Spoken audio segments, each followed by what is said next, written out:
இன்றைக்கு பார்த்தீங்கன்னா, மருந்துகள் பேசுகிறது அப்படிங்கிற தலைப்பில் நம்ம பேசிக்கொண்டிருக்கின்றோம்.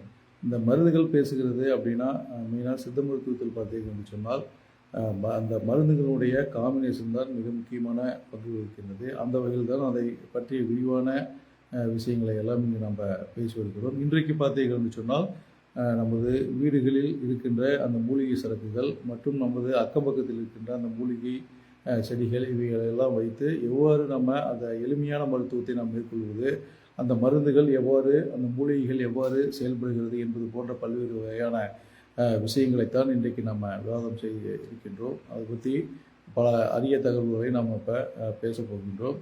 அந்த வகையில் பார்த்தீங்கன்னு சொன்னால், நமது அருகாமையில் இருக்கின்ற செடிகளில் மிக முக்கியமான ஒரு செடியாக இருப்பது ஆவாரை செடி.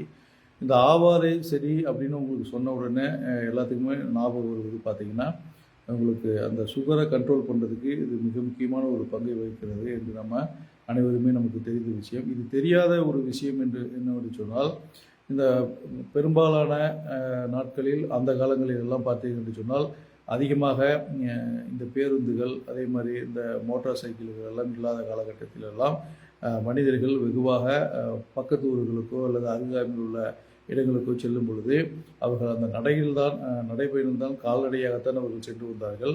அப்படி கால்நடையாக சென்று வரும் பொழுது அவர்களுக்கு அந்த வெயிலின் கொடுமை தாக்கம் இல்லாத வகையில் தங்கள் உடம்புகளை பாதுகாப்பதற்காக இந்த ஆவார பூக்களையும் அந்த இலைகளையும் பறித்து கையிலே வைத்து கொண்டும், இன்னும் சில பேர் அந்த தலையிலே உருமாலை போல அல்லது சீமாடு போல வைத்துக்கொண்டு அதை சென்றதாக நம்ம பல தகவல்கள் கிடைக்கணும். அது என்னவென்று சொன்னால், இந்த ஆவாழையினுடைய பூவும் அந்த இலையும் பார்த்தீங்கன்னு சொன்னால் அந்த வெயிலுடைய தாக்கத்தை வெகுவாக குறைத்து அந்த உடலுக்கு குளிர்ச்சியை தரக்கூடிய ஒரு விஷயமாக இருப்பதாக அந்த ஆவாரை செடியையும் அந்த ஆவாரை பூக்களையும் அந்த ஆவாரை இலையையும் அவர்கள் அவ்வாறு எடுத்துக்கொண்டு சென்றதாக அவர்கள் சொல்லியிருக்கின்றார்கள், அப்படி செய்திருக்கின்றார்கள். அப்போ அவர்கள் அதிகமாக இந்த ஆவாரையை பயன்படுத்தியிருக்கின்றனர்.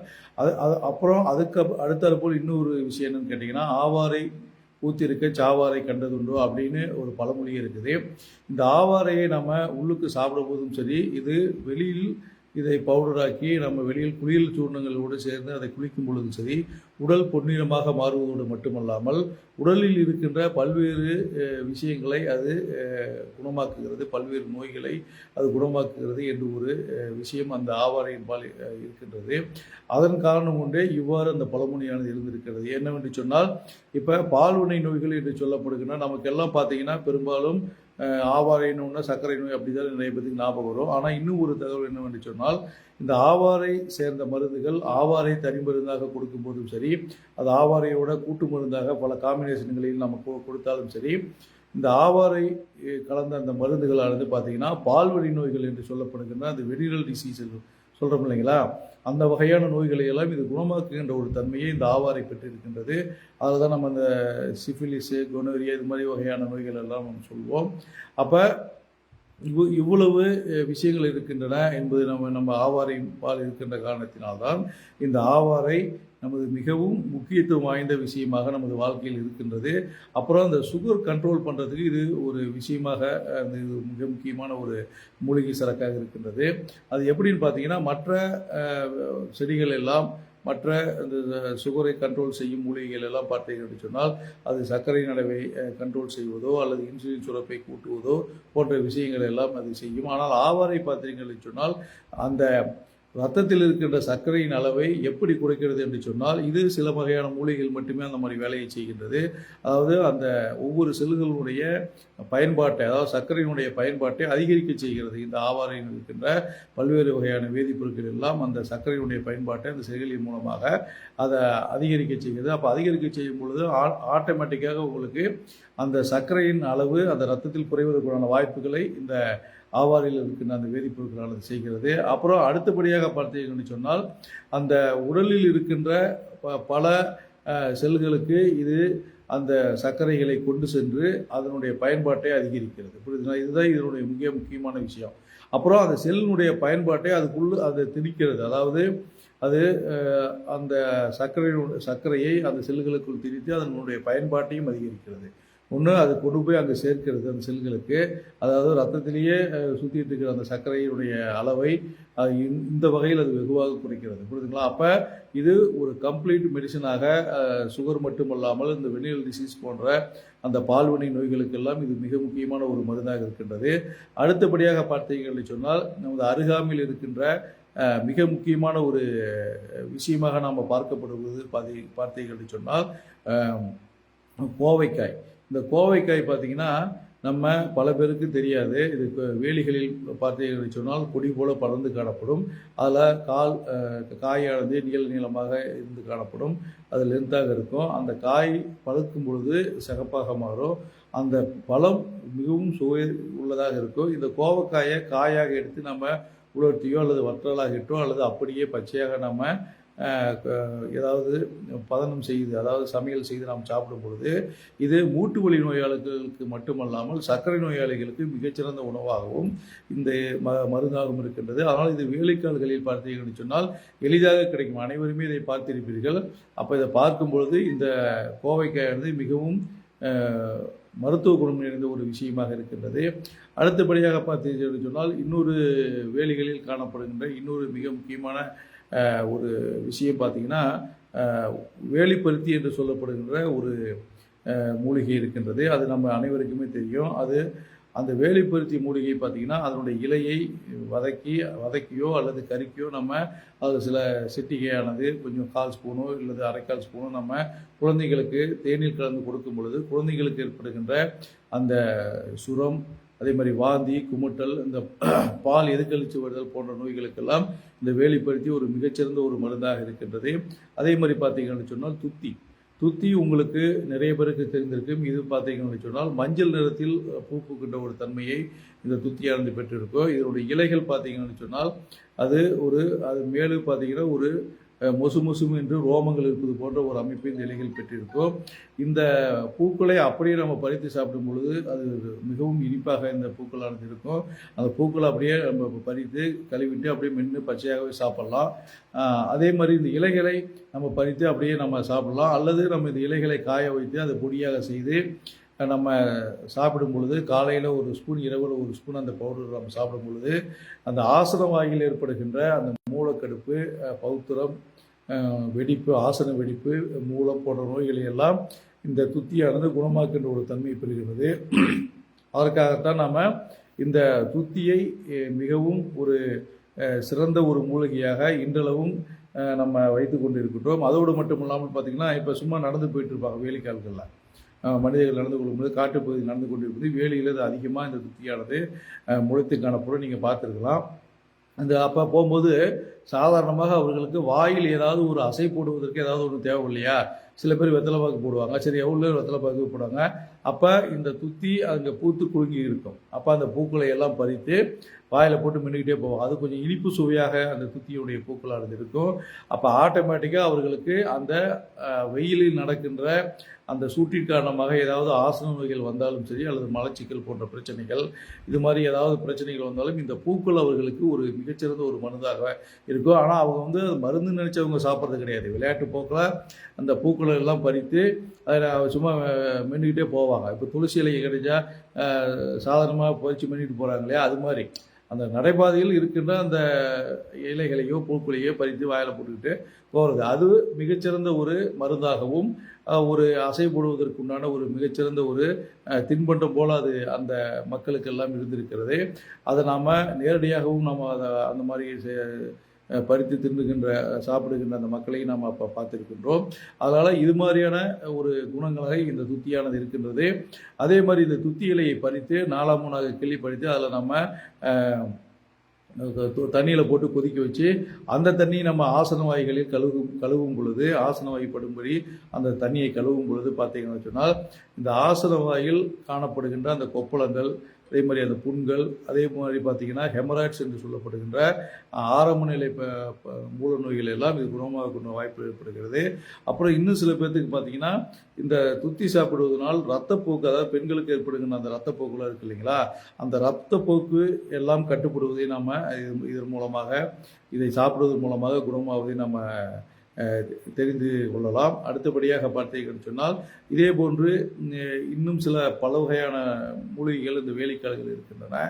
இப்ப அடுத்தபடியாக நம்ம பார்க்கும்போது பார்த்தீங்கன்னா, இந்த பனை மரத்தை தான் நம்ம வெகுவாக நம்ம சொல்லுவோம். ஏனென்று சொன்னால், இந்த பனை மரத்தில் இருக்கின்ற அத்தனை பாகங்களும் நமக்கு ஏதோ ஒரு வகையில் பயன்படுகின்றது. எப்படி தென்னை மரம் உச்சி முதல் அடிவரை உள்ள அனைத்து பாகங்களும் நமக்கு பயன்படுகின்றதோ, அதுபோல் இந்த பனை மரமானது அனைத்து பாகங்களும் பயன்படுகிறது. இதுவும் பார்த்தீர்கள் சொன்னால், அந்த காலகட்டங்களிலெல்லாம் ஒருவருடைய காட்டுக்கும் இன்னொருடைய விவசாய நிலத்திற்கும் இருக்கின்ற அந்த பவுண்டரின்னு சொல்லுவாங்க இல்லைங்களா, அந்த எல்லை, அதாவது ஒருத்தர் பாகத்துக்கு இன்னொரு பாகத்துக்கு இருக்கின்ற இடத்தில் இந்த பனை மரத்தை வைத்திருப்பார்கள். அதாவது பனங்கொட்டைகளை போட்டு அது மரமாக வைக்கும் பொழுது அவர்களுடைய பவுண்டரிகளுக்கு எல்லாம் காட்டுவதற்காக இந்த பனைமரத்தை அவர்கள் கொட்டைகளை இட்டு அவர்கள் வளர்ப்பார்கள்.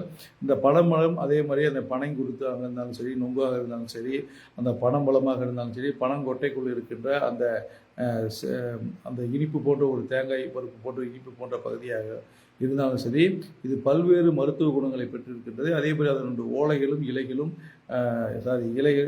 ஓலை தான் நம்ம இலைன்னு நம்ம சொல்லுவோம், அவைகளும் பல்வேறு வகையான மருத்துவ குணங்களை பெற்றிருக்கின்றன. அதே மாதிரி இந்த காய் முதிர்வதற்கு முன்பு அந்த பாலைகளிலிருந்து எடுக்கப்படுகின்ற அந்த தெளுவுன்னு நம்ம சொல்லுவோம், பதநீர் என்று சொல்வோம். அந்த பதநீரானது மிகவும் மருத்துவ குணம் உள்ளது. ஆகவே இது பல்வேறு வகைகளில் பயன்படுகிறது. முதலாவதாக பார்த்தீங்கன்னு சொன்னால், இந்த பதநீர் உங்களுக்கு பார்த்தீங்கன்னா உங்களுக்கு உடம்பை குளிர்ச்சியாக வைப்பதற்குண்டான மிக முக்கியமான விஷயமாக இந்த பதநீர் இருக்கின்றது. அப்புறம் அது இந்த அல்சர் நோய் இருக்கிறவங்களுக்கு இந்த பதநீர் அதிகமாக சாப்பிட்டுட்டு வரும் பொழுது அவர்களுக்கு மிகவும் அது ஒரு பலன் தரக்கூடிய ஒரு விஷயமாக இருக்கிறது. அதே மாதிரி பார்த்தீங்கன்னா, இந்த நொங்கு வெயில் காலங்களில் அதிகமாக இது கிடைக்கின்ற ஒரு விஷயமாக இருக்கின்றது. அப்போ அந்த நேரங்களில் இந்த நொங்கு நம்ம அதிகமாக சாப்பிடும் பொழுது பார்த்தீங்கன்னு சொன்னால், உங்களுக்கு அந்த உடம்பானது குளிர்ச்சியாகப்பட்டு உடம்பில் அந்த வெக்கை நோய்கள் போன்ற அந்த வெம்மை வீழ்த்தினால் வருகின்ற அந்த நோய்கள் எல்லாம் வரவிடாமல் இது தடுக்க செய்கிறது. இன்னும் சில பேர்த்துக்கு பார்த்தீங்கன்னா, இந்த வெயில் காலத்தில் உடம்பு ஃபுல்லாமல் இந்த வேர்க்கூறு போன்ற ஒரு கொப்பளங்கள் காணப்படும். ஒரு காலம் வந்துருக்காரு, ஒரு பேசி நம்ம பேசணும். ஹலோ ஹலோ வணக்கம், சொல்லுங்கள். எங்கேருந்து பேசுகிறீங்க? அப்படிங்களா? அப்படியா? சரிங்க, சரி. திருவான்மியூர்லேருந்து பேசுகிறீங்க அப்படி தானே? சென்னை. சொல்லுங்கள், என்ன ப்ராப்ளம் உங்களுக்கு? அப்படியா? சரிங்க, சரி. பக்கவாதம். எவ்வளோ நாளாக இருக்குங்க? 6 வருஷமாக இருக்குங்களா? சரி. இப்போ ட்ரீட்மெண்ட் பார்த்துட்டு தானே இருக்கீங்க? அப்படியா? சரிங்க. இப்போ எப்படி இருக்கீங்க? நல்லா நடக்கிறீங்களா? இல்லை மருந்து சாப்பிட்டு தான் இருக்கிறீங்க? நல்லா நடக்க முடியுதுங்களா? நடக்கிறீங்க? எப்படிங்க? ஓஹோ, தாங்கி தான் நடக்க முடியுது. சரி. கையிலாம் தூக்க முடியுதுங்களா? ஓரளவுக்கு தான் வருது, ரொம்ப ஃபுல்லாக வரல. விரல்லாம் மடங்கி இருக்குது. சரி, சரிங்க, சரி. இப்போ ஹாஸ்பிட்டலில் எத்தனை நாள் அட்மிட் ஆனீங்க? 10 நாளுங்களா? சரி. அப்படியா? சரி. இப்போ அந்த பாதிக்கப்பட்ட பகுதி ரைட் சைடா லெஃப்ட் சைடுங்களா? Right side. அந்த ரைட் சைடு வந்து உங்களுக்கு ஏதாவது மற்ற இப்போ லெஃப்ட் சைடை விட சூம்பி போன மாதிரி இருக்குங்களா ரைட் சைடு?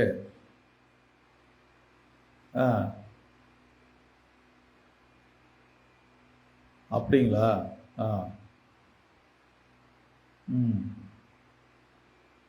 அதான்.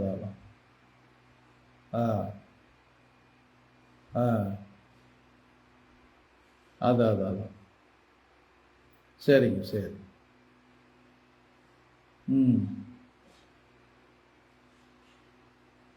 அப்படிங்களா? சரிங்க, சரி.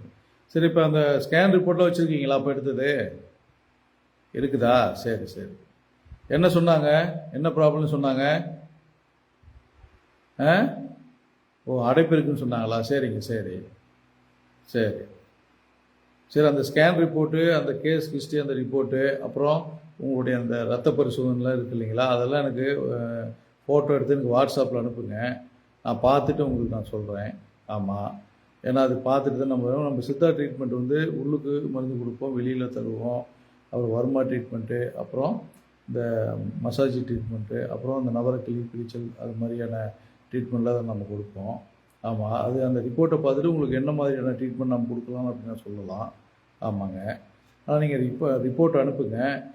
சில உணவுப் பொருள் மட்டும் சொல்கிறோம், அதை நீங்கள் வந்து சாப்பிடாம பார்த்துங்க. ஆமாம். நோட் பண்ணிக்கிறீங்களா? ஆ, ரெக்கார்ட் பண்ணிக்கிறீங்களா? சரிங்க, சரி. சொல்லட்டுங்களா? ம். அதான் குளிர்ச்சியான பொருள்கள். ஆமாம். அதே மாதிரி புளிப்பான உணவுகள், அப்புறம் அந்த ஃபாஸ்ட் ஃபுட்டுங்கிற துரித உணவுகள். ஆமாங்க. அப்புறம் அசைவ உணவுகள். அசைவ உணவுகள் சுத்தமாக சாப்பிடாம இருந்தால் நல்லதுங்க. அடுத்தபடியாக பார்த்தீங்கன்னா, உருளைக்கிழங்கு, வாழைக்காய், முருங்கைக்காய், கொத்தவரங்காய் இதெல்லாம் சுத்தமாக சாப்பிடாதீங்க. அதே மாதிரி குடிக்கிறது எல்லாமே சுடு தண்ணியாக பயன்படுத்துங்க. இது மாதிரி இருந்தீங்கன்னாவே உங்களுக்கு எந்த பிரச்சனையும் வராது. அப்புறம் நான் சில அந்த ரிப்போர்ட்டை பார்த்துட்டு உங்களுக்கு மருந்துலாம் சொல்கிறேன். அதை நீங்கள் அங்கேயே கூட வாங்கிக்கலாம். அப்படி இல்லைன்னா ஒரு டைம் நேரில் வந்து பாருங்கள். சரிங்களா? சரிங்க, அனுப்பி வைங்க, பார்த்து சொல்லுங்கள். ஓகேங்க, ஓகே. வணக்கம். அடுத்தபடியாக நமது நிகழ்ச்சிக்குள் வரலாம். இப்போ நம்ம இந்த பனைமரத்தை பற்றி நம்ம பேசிக்கொண்டு இருக்கின்றோம். அந்த வெய்ய காலத்தில் பார்த்திங்கன்னா வேர்க்குரு போன்ற ஒரு எரப்ஷன், ஸ்கின் எரப்ஷன்ஸ்லாம் காணப்படும். அது நிறைய பேர்த்துக்கு உடல் முழுவதுமே இருக்கும். அது பார்ப்பதற்கு ஒரு அருவருப்பாக, ரொம்ப வலி, சில பேருக்கு வலியும் காணப்படும். அந்த மாதிரி வந்ததுன்னா அதற்கு பார்த்திங்கன்னா நம்ம அந்த நுங்கில் இருக்கின்ற அந்த இளநீ மாதிரி கொஞ்சம் தண்ணி இருக்கும். அந்த தண்ணி எடுத்து அந்த உடம்பு ஃபுல்லாக பூசி விட்டோம்னா அந்த உடம்பானது குளிர்ச்சியாகி அந்த வேர்க்குருக்கள் எல்லாம் வரவிடாமல் தடுப்பதற்கு இந்த நுங்கினுடைய அதில் இருக்கின்ற அந்த தண்ணி, இளநீர் போன்ற அந்த தண்ணீரானது பயன்படுகிறது. ஆனால் நுங்கு நம்ம உள்ளுக்கு அந்த வெய்ய காலத்தில் பார்த்தீங்கன்னு சொன்னால் ஏப்ரல் மே காலங்களில் எல்லாம் அந்த நுங்கானது கிடைக்கும். அப்போ நம்ம வந்து சாப்பிடும் பொழுது இது மாதிரியான வெம்மை நோய்கள், அந்த வெக்கை நோய்கள் எல்லாம் வராமல் தடுக்கும். அப்புறம் அதோடு மட்டுமல்லாமல் நமக்கு ஒரு நோய் எதிர்ப்பு சக்தியை தரக்கூடிய ஒரு விஷயம் இருக்கின்றது. அதே மாதிரி இந்த பனங்கொட்டைகளை நம்ம நிலத்தில் இட்டு அதை வந்து அந்த ஆரம்ப நிலையில் அது வேறாக பிடித்து வரும்பொழுது அதில் பனங்கிழங்கு ஒன்று தோன்றும். இந்த பனங்கிழங்கை நம்ம நன்றாக வேக வைத்து சாப்பிடும் பொழுது அதில் புரோட்டீன், கார்போஹைட்ரேட்டெல்லாம் அதிகமாக இருக்குது. இருந்த போதிலும் அதில் பார்த்திங்கன்னா நோய் எதிர்ப்பு சக்தியை தரக்கூடிய அதிகமான பொருட்கள் இருக்குது, ஆன்டி ஆக்சிடென்ட்ஸ் இருக்குது.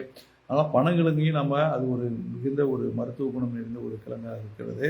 அப்புறம் அடுத்தபடியாக பார்த்தீங்கன்னு சொன்னால் அதை பனங்கொட்டைக்குள் இருக்கின்ற அந்த சீப்பு என்று சொல்லுவார்கள், அதை போகிற அந்த இனிப்பான பகுதியை நம்ம வெட்டி எடுத்து சாப்பிடும்பொழுது அது மிகவும் இனிப்பாகவும் சுவையாகவும் இருக்கும்.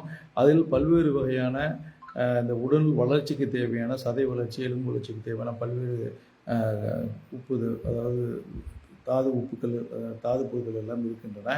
அது நமக்கு உடலுக்கு மிகுந்த ஒரு பலனை தரக்கூடியதாக அந்த சிபி போன்ற அந்த இனிப்பான பொருளானது நமக்கு இருக்கின்றது. அதை நம்ம கிராமப்புறங்களெல்லாம் சீப் என்று நாம் அதை அழைப்பார்கள். ஏனென்று சொன்னால் அது அவ்வளவு சுவை மிகுந்த ஒரு பொருளாக இருக்கும். ஆகவே அதை அவர்கள் அதிகமாக உண்பார்கள். அடுத்தபடியாக நம்ம அந்த பனைமரத்தில் இருக்கின்ற விஷயம் என்னன்னு பார்த்தீங்கன்னா பனம்பழத்தை நம்ம நன்றாக அதை அறிந்தோ அல்லது அப்படியே பனம்பழத்தை சுட்டோ நம்ம அதை சாப்பிட்லாம். இல்லை அறிந்து அதை நம்ம பாத்திரத்தில் விட்டு வேக வைத்து அதை சாப்பிடும் பொழுது மிகுந்த சுவையாகவும் இனிப்பாகவும் இருக்கும். இதில் பல்வேறு வகையான தாது உப்புகள் எல்லாம் இருக்கின்றன. அது நமக்கு அந்த ஆன்டி ஆக்சிடென்ட்ஸ் போன்ற விஷயங்கள் எல்லாம் இருக்கின்றன. இது சாப்பிடும் பொழுது பார்த்திங்கன்னா அளவுக்கு அதிகமாக சாப்பிடக்கூடாது. ஏன்னா அது வயிறு வலி, வயிறு உப்புசம், வயிறு புறம் எல்லாம் அதை ஏற்படுத்திவிடும். அளவாக நாம் சாப்பிடும் பொழுது அது உடலுக்கு அந்த நோய் எதிர்ப்பு சக்தி, அதே மாதிரி பல்வேறு வகையான நோய்களை வரவிடாமல் தடுப்பு செய்வதற்கான அந்த ஆன்டி ஆக்சிடென்ட்ஸ்லாம் அதில் இருக்குது. அதனால் இதையும் நாம் விரும்பி சாப்பிடுவோம். இது உணவாகவும் மருந்தாகவும் நமக்கு செயல்படுகிறது. அடுத்தபடியாக நம்ம பார்த்திருப்பது பார்த்தீர்கள் என்று சொன்னால் அரசமரம் என்றாவே நமக்கு நினைவுக்கு வருவது பார்த்திங்கன்னா பெண்களுக்கு ஏற்படுகின்ற அந்த மாதவிலக்கு பிரச்சனைகள், இது மாதிரியான பிரச்சனைகள் தான் நமக்கு நினைவுக்கு வரும்.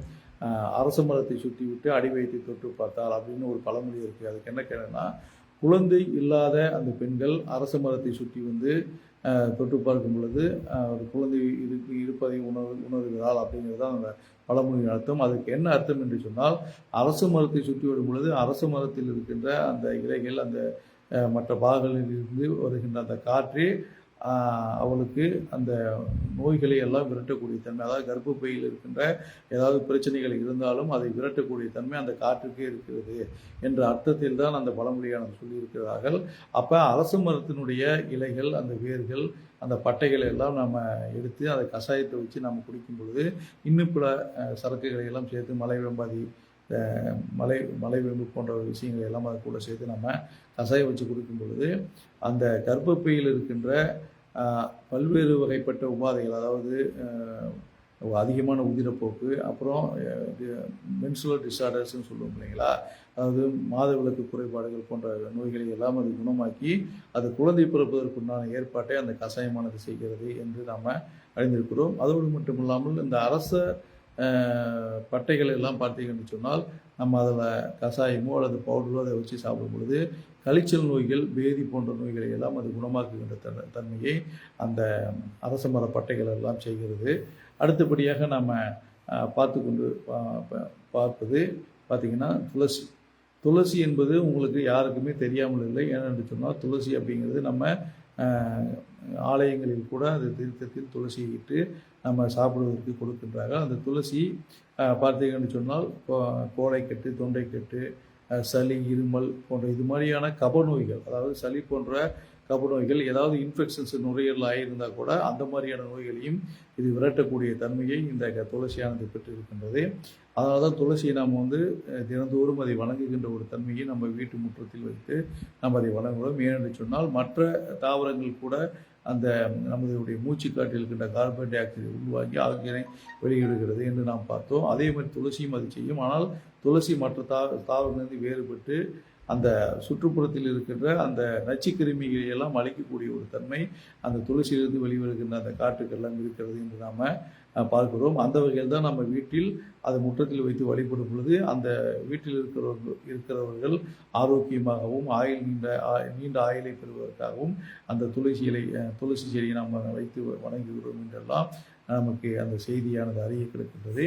ஆகவே துளசியானது ஒரு மிக முக்கியமான ஒரு காயகற்ப மூலிகையாகவும் இருக்கின்றது. அதே மாதிரி இந்த கப நோய்களை குணமாக்கும் ஒரு மூலிகையாகவும் இந்த துளசியானது இருக்கின்றது. அடுத்தபடியாக பார்த்தீர்கள் என்று சொன்னால் நம்ம தும்பை அப்படின்னு நம்ம கேள்விப்பட்டாலே உங்களுக்கு என்ன வருகிறது என்று சொன்னால், தும்பை அப்படின்னாவே நம்ம நசியமிடுகின்ற மூலிகையாகத்தான் நமது சித்த மருத்துவத்தை நம்ம பார்க்கின்றோம். ஏன்னா தும்பை கூட சில வகையான இந்த மிளகு போன்ற சில பொடிகளை அது கூட கலந்து நம்ம நன்றாக அரைத்து, நல்லா ஃபைன் பவுடரை அரைத்துட்டு நம்ம அதை நசியம் இடும் பொழுது அது தண்ணீரை கலக்கியோ அல்லது அந்த தும்பை இலை சாறையிலே நம்ம கலக்கி அது 2 ட்ராப் 3 ட்ராப் விடும் பொழுது பார்த்தீங்கன்னு சொன்னால் அந்த சைனசைட்டிஸ் போன்ற அந்த நோய்கள் எல்லாம் குணமாகின்ற தன்மையை நம்ம பார்க்க முடிகிறது. அதே மாதிரி பார்த்திங்கன்னா இன்னும் சில பேர்த்துக்கு அந்த நேசல் பாலிப்ஸ் என்று சொல்வார்கள், புரியுதுங்களா, மூக்கில் சதை வளர்ச்சி என்று தமிழில் கூறுவார்கள். அது போன்ற நோய்களை எல்லாம் இது குணமாக்குகிறதை நாம் பார்க்க முடிகிறது. அப்புறம் அந்த சைனஸில் பார்த்திங்கன்னா அந்த நீர் கோர்த்து, அதாவது சளி கோர்த்துக்கின்ற தன்மையெல்லாம் அதாவது காலையில் பார்த்திங்கன்னா அந்த சைனசைட்டிஸ் பேசுறதுக்கு காலையில் பார்த்திங்கன்னா உங்களுக்கு முகம் கொஞ்சம் மதப்பாக காணப்படும், அதாவது முகம் வீக்கமாக காணப்படும். அந்த மாதிரியான நேரங்களில் இந்த மாதிரியான நசியம் போன்ற விஷயங்களை செய்யும் பொழுது அந்த முக வீக்கமானது முற்றிலுமாக குணமாக்கி அங்கு இருக்கின்ற அந்த நீர் கோர்க்கின்ற அந்த தன்மையானது முற்றிலுமாக குணமாகின்ற ஒரு தன்மையை நாம் பார்க்கலாம். அடுத்தபடியாக நம்ம பார்க்கப்படுவது பார்த்திங்கன்னா இஞ்சி ஒரு மிக முக்கியமான ஒரு காயகற்ப மூலிகை சரக்காக நமக்கு சித்த மருத்துவத்தில் இருக்கின்றது. அது எப்படின்னு பார்த்தீங்கன்னா, இஞ்சியினுடைய மேல் தோலை நாம் சீவி விட்டு டெய்லி ஒரு பீஸ், ஒரு 5 கிராம் அளவுள்ள இஞ்சியை நாம் அப்படியே வெறுமனே நன்றாக சவைச்சு சாப்பிட்டுட்டு கொஞ்சம் வெந்நீர் குடிக்கும் பொழுது அது நமக்கு பல்வேறு வகைகளில், அதாவது தொண்டையில் ஏற்படுகின்ற அந்த இன்ஃபெக்ஷன்ஸ் எதுவாக இருந்தாலும் சரி, அல்லது நுரையீரலில் ஏற்படுகின்ற நிமோனியா போன்ற ஏதாவது இன்ஃபெக்ஷன் இருந்தாலும் சரி, அதையெல்லாம் அந்த அடியோடு அழிக்கக்கூடிய ஒரு தன்மை இந்த இஞ்சில் இருக்கின்ற பல்வேறு வகையான அந்த அல்கலாய்ட்ஸு, பைட்டோகெமிக்கல்ஸ் இருக்கலாம், அது மாதிரி இருக்குது. அதே மாதிரி இஞ்சித்தேன் அப்படிங்கிறது ரொம்ப பிரபலம், புரியுதுங்களா. இஞ்சித்தேன் அதை நன்றாக அதை பக்குவப்படுத்தி இஞ்சி தேனூர் இட்டு நம்ம சாப்பிடும் பொழுது அது 48 நாளைக்கு நாம் வந்து சாப்பிடும் பொழுது ஒரு மிகச்சிறந்த ஒரு காயகல்ப மருந்தாக இருப்பதை நாம் உணர முடிகிறது. இதுக்கு காயக்கல்பம் என்றால் என்ன அப்படின்னா, சில பேர்த்துக்கு தெரிஞ்சிருக்கலாம், சில பேர்த்துக்கு தெரியாமல் கூட இருக்கலாம். இந்த காயக்கல்பம் என்பது பார்த்தீங்கன்னா, காயம் என்றால் உடல், கல் என்றால் கல். அதாவது இந்த உடலானது பன்னெடுங்காலம் நிலைத்து நிற்பதற்குண்டான வேலையை அந்த மருந்தானது செய்கிறது அப்படின்னு பொருள். இந்த உடலானது எப்படி கல்லானது பன்னெடுங்காலம் நிலைத்து அப்படியே கல் எப்படி இருக்கும், எந்த ஒரு வேஸ்டேஜ் இல்லாமல் அப்படியே இருக்கும் இல்லையா, அது மாதிரி இந்த உடலானது அது கல் போல பன்னெடுங்காலம் நிலைத்திருக்க ஒரு தன்மையை ஏற்படுத்தி செய்வது தான் இந்த காயக்கற்ப போன்ற விஷயங்கள் எல்லாம். அதனால்தான் இது இஞ்சி ஒரு மிகச்சிறந்த ஒரு காயக்கற்ப மூலிகை சரக்காக இருக்கின்றது. அடுத்தபடியாக நம்ம பார்க்க போவது பார்த்திங்கன்னா கருசாலை அப்படிங்கிறது இதுவும் ஒரு காயக்கற்ப மூலிகை தான், புரியுதுங்களா. இந்த கருசாலையில் பார்த்திங்கன்னா எண்ணற்ற சத்துக்கள் இருக்குது. இப்போ கரிசலாங்கண்ணி என்று சொன்னாலே நமக்கு எல்லாருக்கும் நினைவு வருவது பார்த்திங்கன்னா முக்கியமாக அந்த ஈரல் நோய்களை குணப்படுத்தக்கூடிய ஒரு மூலிகை என்று தான் நம்ம வந்து நினச்சிட்டு இருக்கிறோம். ஆனால் அதற்கும் ஒருபடி மேல் இது என்ன பண்ணும் அப்படின்னா, கரிசலாங்கண்ணி இதில் இருக்கின்ற அந்த இரும்பு சத்துக்கள் மற்ற விஷயங்கள் எல்லாம் நம்ம சாப்பிடும் பொழுது உடலுக்கு உடலில் இருக்கிற செல்களுக்கு ஒரு புத்துணர்ச்சி ஏற்படுத்துகிறது. அதோடு மட்டும் இல்லாமல் அந்த இரும்பு சத்து பார்த்திங்கன்னா அந்த ஹீமோகுளோபினுடைய தன்மையை வந்து அதிகப்படுத்துகிறது. அப்புறம் இந்த முடியினுடைய வளர்ச்சிக்கு இது ஒரு மிகவும் உறுதுணையாக இருக்கிறது. இந்த கரிசலாங்கண்ணி மூலிகையானது பார்த்தீங்கன்னு சொன்னால் ஒரு காலர் வந்திருக்கிறாரு, அவருக்கு பேசிட்டு நம்ம கண்ணி பண்ணுவோம்.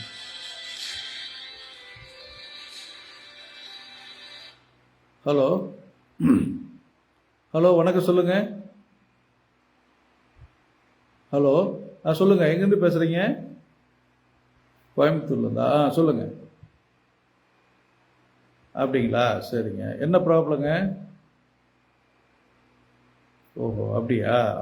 ஆஸ்துமா இருக்குங்களா, வீசிங் இருக்கா? சரி. எவ்வளோ வருஷமாக இருக்குங்க? 2 இயர்ஸாக இருக்கா? சரிங்க, சரி சரி.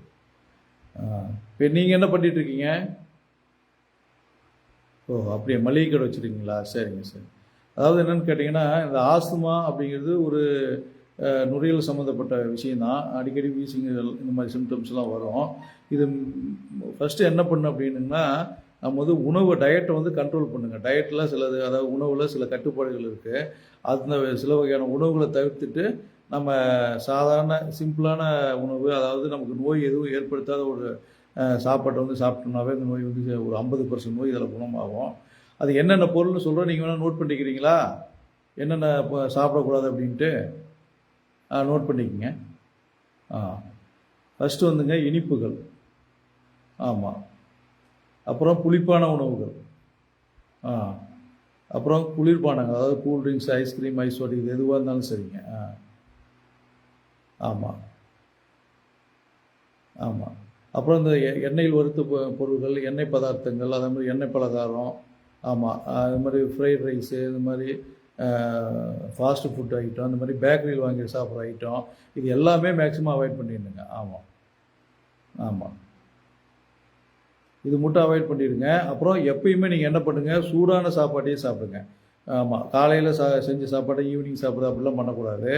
ஏதோ மதியம் சாப்பிட்லாம், ஈவினிங் வரைக்கும் வச்சு சாப்பிடக்கூடாதுங்க. அதே மாதிரி சூடாக சாப்பிட்டிங்கன்னா அது உங்களுக்கு வந்து ரொம்ப நல்லதாக இருக்கும். ஆமாம் ஆமாங்க, ஆமாம் ஆமாம். எப்பயுமே அதில் மாதிரி குடிக்கிறது எல்லாமே சுடு தண்ணியாக பயன்படுத்துங்க, சரிங்களா? ஆமாம், இது மாதிரி செஞ்சிங்கனாவே உங்களுக்கு இந்த வீசிங் வந்து ஒரு 50% இதில் வந்து குறைஞ்சிரும். அப்புறம் மீதி சில மருந்து நான் சொல்கிறேன், அந்த மருந்து நீங்கள் வாங்கி நான் சொல்கிற மாதிரி சாப்பிடுங்க. அதில் ஒரு 50% நோய் வந்து குறைக்கணும், சரிங்களா? இந்த சாப்பாடு மட்டும் கரெக்ட் பண்ணுங்கள். இப்போ நான் வெஜிடேரியனில் வந்து நீங்கள் அந்த பிராய்லர் கோழி இது மட்டும் சாப்பிட வேண்டாங்க, மற்றதெல்லாம் சாப்பிட்டுக்கலாம், அதை பற்றி ஒன்றும் ப்ராப்ளம் கிடையாது. ஆமாம் ஆமாம், அதுதான்.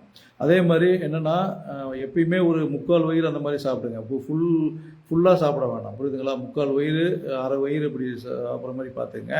அப்புறம் குறிப்பாக பார்த்தீங்கன்னா, நைட்டில் எடுக்கிற ஃபுட்டு வந்து பார்த்தீங்கன்னா சாப்பாடு ஒரு 7:45 8:15 நீங்கள் அந்த டைமிங்குள்ளே எடுக்கணும். அதுக்கு மேலே நீங்கள் எடுத்திங்கன்னா அந்த தூங்குகிற டைம் வந்துடும். அப்போ உங்களுக்கு அது வந்து அந்த வயிறு படுக்கும்போது மேலே அழுத்துற மாதிரி இருக்கும். அப்போ வீசிங் நிறையா வரக்கூடிய வாய்ப்பு இருக்குது. அதனால் ஒரு 7:45 8:15 சாப்பிட்ற மாதிரி வச்சுங்க. அப்புறம் நைட்டு சாப்பிட்றது வந்து மேக்ஸிமம் இந்த சப்பாத்தி, பரோட்டா இது மாதிரி உணவுகளை வந்து எடுக்க வேண்டாங்க. புரியுதுங்களா? ஏதாவது சாதம், இட்லி, இடியாப்பம், தோசை இது மாதிரி உணவுகள் எடுங்க. அதே மாதிரி நைட்டு வேளையில் பார்த்தீங்கன்னா அசைவ உணவுகளை வேண்டாங்க. அதே மாதிரி கீரை வேண்டாம், தயிர் இது மாதிரிலாம் நைட்டில் சாப்பிட வேண்டாம். புரியுதுங்களா? சாப்பாடெல்லாம் சாப்பிட்டுட்டு படுக்கும்போது ஒரு டம்ளர் சுடு தண்ணி குடிச்சிட்டு படுங்க. ஆமாம், இது மாதிரி பண்ணுங்க பாருங்கள். இதுலேயே உங்களுக்கு ஒரு 50% நோய் வந்து குறைஞ்சிரும். அப்புறம் சில மருந்துகளை சொல்கிறேன், வேணால் நோட் பண்ணிக்கிறீங்களா? சொல்லட்டுங்களா? தாலி சாதி சூரணங்க. ஆமாம். அப்புறம் சிவனார் அமிர்தம். அப்புறம் முத்துச்சிப்பி பருப்பம். அப்படியே எழுதிக்கங்க, நான் சொல்கிறது அப்படியே எழுதிக்கங்க. இது கடையில் கொண்டு போய் காட்டினீங்களாவும் கொடுத்துருவாங்க, நீங்கள் சொல்ல தேவையில்லை. இது அப்புறம் ஆடாதோடை குடிநீர் சூரணம்னு கிடைக்கும் எல்லா கடையிலையுமே, சித்த மருந்து கடையில். ஆமாம், அது வாங்கிக்க. இப்போ ஃபஸ்ட்டில் 3 சொன்னேன் இல்லைங்களா, அதை ஒன்றா வாங்கிக்கொண்டா கலந்துக்குங்க. அது வந்து காலையில் ஒரு வேளை, இரவு வேளையில் ஒரு வேளை 1 ஸ்பூன் எடுத்து தேனில் குழச்சி சாப்பிட்ருங்க. ஆமாம். அப்புறம் இந்த ஆடாதோடை குடிநீர் சூரணம்னு சொன்னேன் இல்லைங்களா, அதை வந்து காலையில் ஒரு வேளை, மதியம் முடிஞ்சால் கூட கஷாயம் வச்சு, இது வந்து கஷாயம் வச்சு சாப்பிட்றது. 1 ஸ்பூன் போட்டு 2 டம்ளர் தண்ணி வச்சு 1/2 டம்ளர் சுண்டு வைக்கணும், அந்தளவுக்கு கொதிக்கணும். இது முடிஞ்சால் 3 வேளை சாப்பிடுங்க. அப்படி முடியலன்னா 2 வேளை கண்டிப்பாக சாப்பிடுங்க. ஆமாம் ஆமாம். அப்புறம் நான் இன்னொரு மருந்து தாண்டிக்காய் சூரணம்னு ஒரு எல்லா சித்த மருந்து கடையிலையும் கிடைக்கும். அதை காலையில் ஒரு வேளை 1 ஸ்பூனு, இரவு ஒரு வேளை 1 ஸ்பூனு சுடுதண்ணியில் கலந்து அதை சாப்பிட்டுட்டு வாங்க. ஆமாங்க, ஆமாம் ஆமாம். இது சாப்பிட்டுட்டு வாங்க பாருங்கள். இந்த உணவு முறையை கடைப்பிடிச்சிட்டு இந்த மருந்து சாப்பிடுங்க. உங்களுக்கு எவ்வளோ நாள் வீசிங் இருந்தாலுமே அது வந்து படிப்படியாக குறைஞ்சிரும். அதுதான். இடையில் ஏதாவது டவுட் இருந்துச்சுன்னா இந்த நம்பருக்கு என்னை கான்டாக்ட் பண்ணுங்க. சரிங்களா? ஓகே ஓகே, வணக்கம். அடுத்தபடியாக நம்ம நிகழ்ச்சிக்கு வருவோம். இப்போ நம்ம அந்த தும்பையில் இருக்கின்ற அந்த நசி விஷயம் பற்றி தான் பேசியிருந்தோம். அதனால் அந்த தும்பை இந்த விஷயங்கள் எல்லாம் பார்த்தீங்கன்னு சொன்னால் மிகவும் ஒரு சிறந்த மருந்தாக தும்பை முடிச்சுட்டு நம்ம கரிசலாங்கண்ணி பற்றி பேசியிருந்தோம். கரிசலாங்கண்ணி ஒரு காயகற்ப மூலிகை. இந்த கரிசலாங்கண்ணி சூரணமாக இருக்குது. அதாவது எல்லா ஈரல் நோய்களுக்கு எந்த ஒரு கம்பெனியை மருந்து போட்டாலுமே இந்த கரிசலாங்கண்ணி இல்லாமல் அந்த மருந்துகள் வந்து முழுமை பெறாது. அந்த அளவுக்கு ஒரு லிவர் சிரப்பாகட்டும், அல்லது ஒரு லிவர் டானிக்கு, அதாவது லிவர் டேப்லெட் ஏதாவது போடுறதாகட்டும், லிவர் கேப்சூல் ஏதாவது போடுறதாகட்டும், இந்த கரிசலாங்கண்ணி தான் முதன்மையாக அங்கே சேர்க்கப்படும். அப்போ அந்த கரிசலாங்கண்ணி இல்லாமல் ஒரு ஈரல் நோய்களுக்கான மருந்துகள் எதுவுமே தயாரிக்க முடியாது. அந்தளவுக்கு ஒரு சிறப்பு வாய்ந்த ஒரு ஆக்ஷன் நிறைந்த ஒரு மூலிகையாக இது இன்றளவும் இருக்கின்றது. இந்த கரிசலாங்கண்ணி நம்ம தினந்தோறும் உணவுகளில் கூட அந்த கீரைகள் கிடைத்தால் நாம் வந்து சாப்பிட்லாம். அப்படி இல்லை அப்படின்னா கரிசலாங்கண்ணி பவுட்ரு சித்த மருந்து கடைகளில் கிடைக்கிறது. அதை காலையில் ஒரு வேளை, இரவு வேளைகளில் ஒரு வேளை ஒரு ஸ்பூன் சாப்பிட்டோம்னா அந்த கரிசலாங்கண்ணி கீரையை சாப்பிடுகின்ற அந்த எஃபெக்ட் நிறைய கிடைக்கும். அதே மாதிரி இந்த கரிசலாங்கண்ணியை பயன்படுத்தி பல்வேறு வகையான கூந்தல் தைலங்கள் எல்லாம் நம்ம சித்த மருத்துவத்தில் தயார் செய்கின்றோம். அதே மாதிரி இந்த கரிசலாங்கண்ணி சில மூலிகை தைலங்களை சேருவதோடு மட்டும் இல்லாமல் உள்ளுக்கு சாப்பிட்ற மருந்துலேயும் இந்த கரிசலாங்கண்ணியானது சேர்கிறது. அப்போ அது கொடுக்கும் பொழுது பார்த்தீங்கன்னா உள்ளுக்குள்ளே அந்த ஈரல் நோய்கள் மட்டுமல்லாமல் நுரையீரல் சேருகின்ற அந்த சளி, இருமல் இது போன்ற நோய்களுக்கும் அது அந்த மருந்தானது கொடுக்கப்படுகிறது. அடுத்தபடியாக பார்த்தீங்கன்னு சொன்னால் பரங்கிப்பட்டை அப்படின்னு நம்ம சொன்னாவே நம்ம நினைவுக்கு வருவது பார்த்தீங்கன்னா நம்ம தோல் நோய்களை பற்றி தான் நம்ம நினைவுக்கு வரும். ஆனால் இதில் என்ன விஷயம் அப்படின்னு கேட்டிங்கன்னா சற்று கொஞ்சம் மாறுதலான விஷயம் இதுக்கு. ஏன்னா நிறைய எல்லாருமே பரங்கிப்பட்டை அப்படின்னு எடுத்துக்கிட்டாவே ஸ்கின் டிசீஸ் அப்படின்னு சொல்லிடுவாங்க. புரியுதுங்களா? அந்தளவுக்கு இது பிரபலம் சித்த மருத்துவத்தில். ஆனால் இதற்கு இன்னொரு குணங்களும் உண்டு. எப்படின்னா அது வந்து ஆன்டி இன்ஃப்ளமேட்டரி ஆக்ஷன் ஒன்று இருக்குது பரங்கிப்பட்டைக்கு. அப்போ இந்த மூட்டு வலி சார்ந்த அந்த வாத நோய்கள் சார்ந்த நோயாளிகளுக்கும் இந்த பரங்கிப்பட்டை நம்ம சில மருந்துகளோடு, அது என்னென்ன மருந்துன்னு சிலது அவங்களுடைய நோய்க்கேற்ற அந்த கண்டிஷனுக்கு பொறுத்து அந்த காம்பினேஷன் மாறுபடும். அந்த மருந்துகளோடு இதை நம்ம சேர்த்து கொடுக்கும் பொழுது அந்த மூட்டு வலியானது மற்ற மருந்துகள் கொடுக்கும்போது ஏற்படுகின்ற அந்த குணத்தை விட இந்த பரங்கிப்பட்டை சேர்த்து கொடுக்கும்போது ஏற்படுகின்ற குணமானது விரைவாக நடக்கும். புரியுதுங்களா? அப்போ இந்த பரங்கிப்பட்டை தோல் நோய்கள் மட்டுமல்லாமல் வாத நோய்கள் போன்ற அந்த மூட்டு வலி போன்ற நோய்களுக்கெல்லாம் இது வந்து மிகச்சிறந்த ஒரு மருந்தாக இருப்பதை நாம் பார்க்க முடிகிறது. ஆகவே இந்த அளவில் நாம் இந்த மருந்துகள் பேசுகின்ற இந்த தலைப்பில் இந்த ஃபேஸ்புக் லைவில் நாம் புதன் வெள்ளி போன்ற தினங்களில் இரவு 8 மணிக்கு நாம் பேசிக்கொண்டிருக்கின்றோம். இன்றும் அதே போல் இப்போ நாம் பேசிக்கொண்டு இந்த நிகழ்ச்சியை நிறைவு செய்ய இருக்கின்றோம். ஆகவே உங்களுக்கு ஏற்படும் சந்தேகங்களை இந்த நிகழ்ச்சி முடிந்த பின்னரும் எனது வாட்ஸ்அப் எண்ணுக்கு வாட்ஸ்அப் எண்ணான 9514325454 என்ற எண்ணில் தொடர்பு கொண்டு உங்களுடைய சந்தேகங்களையும் உங்களின் நோய்களுக்கு உண்டான ஆலோசனைகளையும் நீங்கள் கேட்டு தெரிந்து கொள்ளலாம். அதோடு மட்டுமல்லாமல் நீங்கள் இந்த ஃபேஸ்புக் காணொலியை நீங்கள் மற்றவர்களுக்கும் இதை ஷேர் செய்து, ஏனென்று சொன்னால் இது ஒரு மருத்துவ விழிப்புணர்வு காணொலியாகத்தான் நாங்கள் தினந்தோறும் இதை இடுகின்றோம்.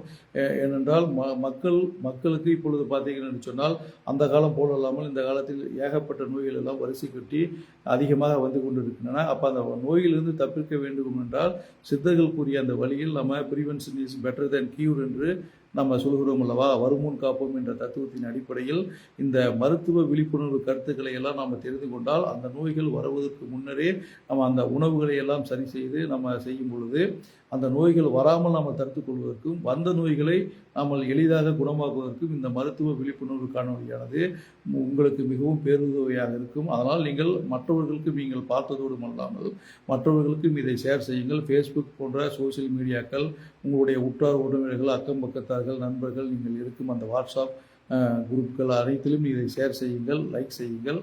வணக்கம்.